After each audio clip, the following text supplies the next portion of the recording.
Setelah aku sampai di kantor, sekaligus rumah tinggalku itu, aku pun memanggil Mike untuk kuajak keluar. Beberapa saat kemudian, aku sudah berada di belakang setir mobil kesayanganku. Niker pun sudah duduk di samping kiriku. Yang kutuju adalah restoran langgananku untuk menyantap sarapan pagi bersama kekasih utamaku. Seandainya pernikahan kita dipercepat, gimana babe? Tanyaku pada waktu menyantap mie goreng seafood, sementara Nike menyantap lasagna.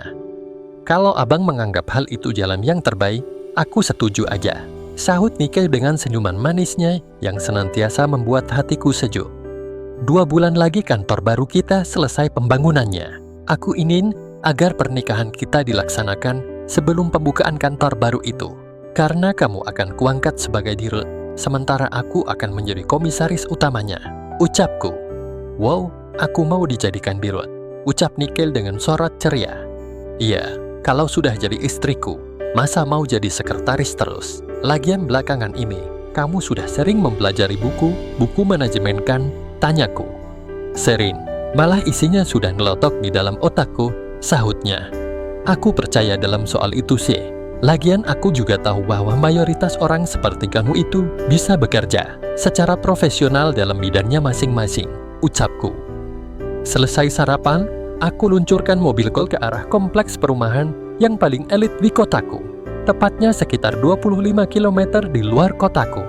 Mau mengunjungi relasi bisnis, tanya Nikel setelah mobilku memasuki gerbang perumahan elit itu. "Nat," sahutku.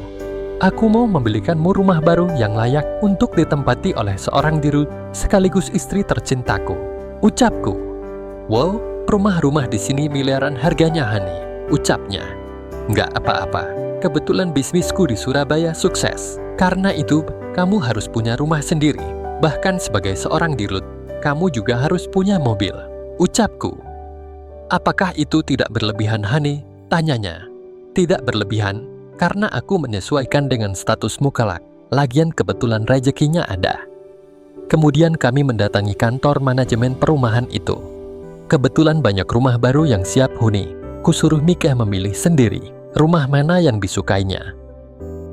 Setelah memilih-milih, akhirnya pilihan Mika jatuh pada sebuah rumah yang punya 2 kamar di lantai 1 dan sebuah kamar di lantai 2. Kemudian kami langsung diantar oleh pihak manajemen untuk melihat-lihat rumah baru itu. Tentu saja rumahnya masih kosong, belum ada perlengkapannya. Tapi tampaknya Mike langsung jatuh cinta kepada rumah itu.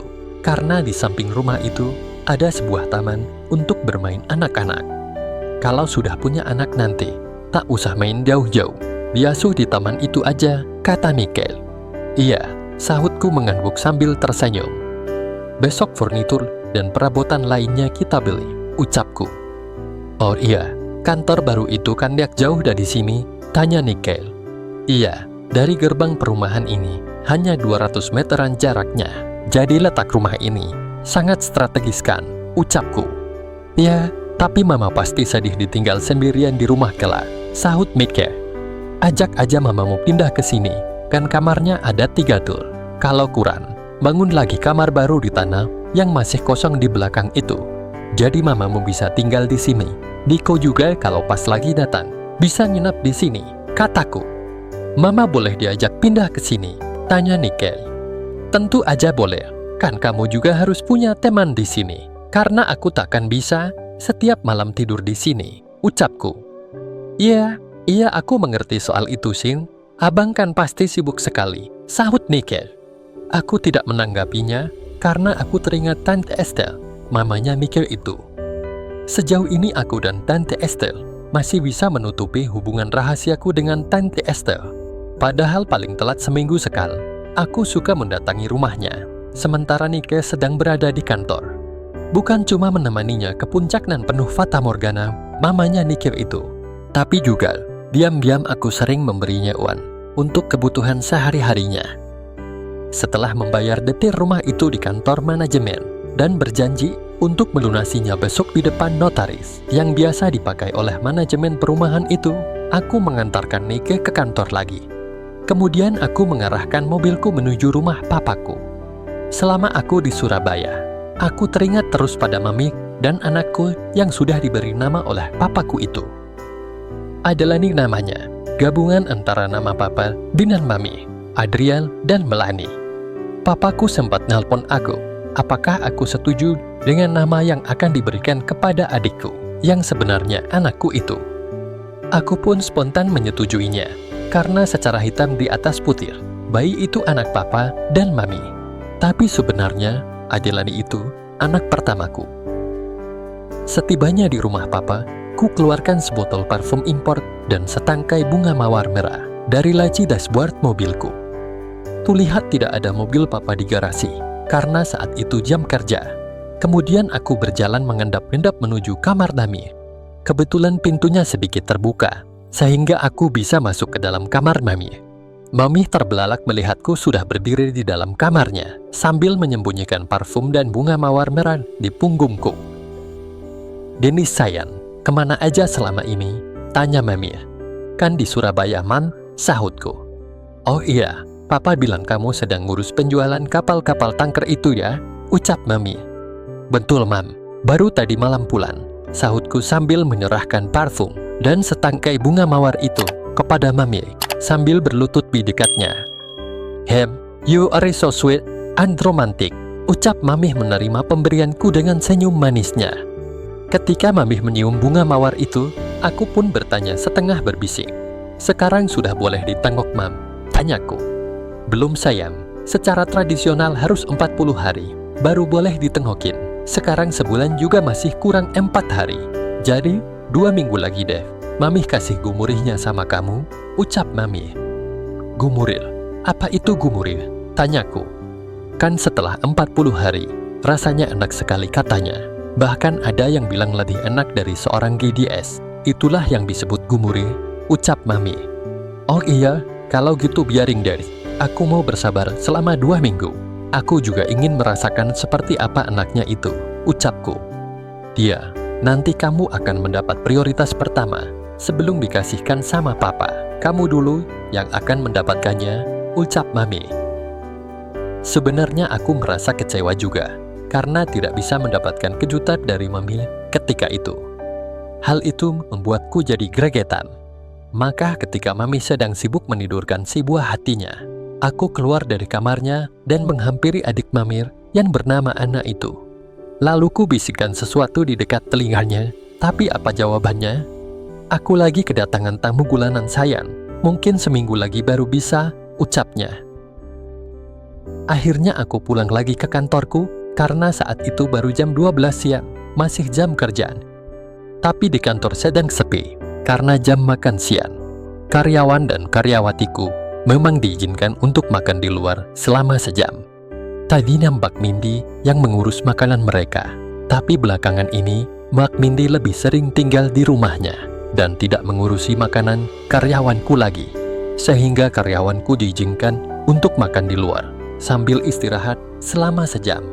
Tiba-tiba satpam memberitahuku bahwa di luar ada seorang wanita yang ingin menghadap padaku.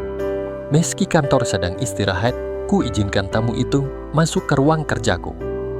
Alangkah kagetnya aku ketika melihat tamu itu, seorang wanita bule yang sudah sangat kukenal, karena beliau dosenku bernama Claudia. "Demis," ucapnya setelah berhadapan denganku. "Bu Claudia," sahutku dengan perasaan rasa, takut mempertanyakan kenapa aku cuti kuliah selama setahun. "Jadi yang pasang iklan itu, Demis?" tanyanya. "Iya Bu, silahkan duduk," sahutku. "Kantornya sepi begini, Demis?" tanya Bu Claudia seraya duduk di sofa ruang tamu kantor. "Sedang pada makan siang Bu, karyawannya," ucapku. "Oh, jadi kesibukan dalam bisnismu yang membuat tutik kuliah 2 semester ini, Demis?" tanyanya. "Betul Bu, terus Ibu mau menitipkan siapa?" tanyaku. "Aku datang untuk diriku sendiri, Demis, karena membaca iklanmu itu," sahutnya. "Ibu kan dosen, masa mau nyari kerja pula?" ucapku. "Why not? Kalau ada pekerjaan yang punya prospek lebih bagus, apa salahnya aku beralih profesi?" ucapnya. "Ibu pakai apa ke sini?" tanyaku. "Pakai taksi," jawabnya. "Kalau begitu, bisa Ibu ikut aku ke kantor yang baru. Akan dibuka 2 bulan lagi," ucapku. "Boleh, sahutnya. "Nanti kita ngobrolnya di sana saja ya, Bu," ucapku. "Iya, Bos," sahutnya. "Ah, jangan manggil bos dulu lah, ibu kan belum jadi karyawati saya," ucapku. Aku memang memasang iklan di media cetak dan elektronik. Isinya mencari tenaga profesional untuk beberapa posisi manajer. Tapi gak nyangka kalau dosen yang terkenal jutek di kampus itu akan melamar kerja pula. Tak lama kemudian, Bu Claudia sudah berada di dalam mobilku, menuju kantor yang masih dibangun dan mendekati tahap finishing itu.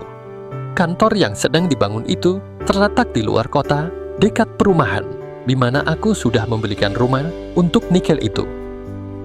Dosen-dosen di kampusku memang banyak blasterannya, bahkan yang asli bule juga ada. Tapi tentu saja, mereka sudah bisa berbahasa Indonesia semua.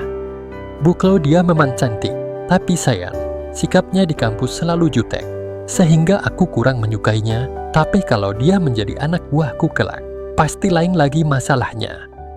"Ibu ingin mengisi posisi yang mana?" tanyaku ketika mobilku sudah meluncur di jalan raya. "Maunya si manajer marketing, biar sesuai dengan pendidikanku, Denis," sahutnya.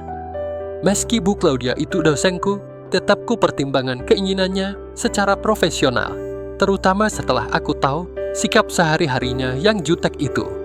Mungkin lebih tepat, beliau ku tempatkan sebagai manajer produksi. Maka tanyaku, "Kalau manajer produksi bagaimana?" "Yang diproduksi apa saja, Denis?" Bu Claudia balik bertanya. Lalu ku jelaskan apa saja yang akan diproduksi setelah perusahaan baru itu aktif. "Kalau jadi manajer produksi, aku harus belajar dulu, Don. Aku kan harus menguasai ilmu mengenal barang-barang yang diproduksi itu," kata Bu Claudia. "Jadi ibu berkeras ingin mendapatkan jabatan manajer marketing?" tanyaku. "Bukan berkeras, aku cuma memohon padamu agar ditempatkan sebagai manajer marketing," sahut Bu Claudia dengan suara memohon. "Maaf Bu, boleh aku bicara terus terang?" ucapku.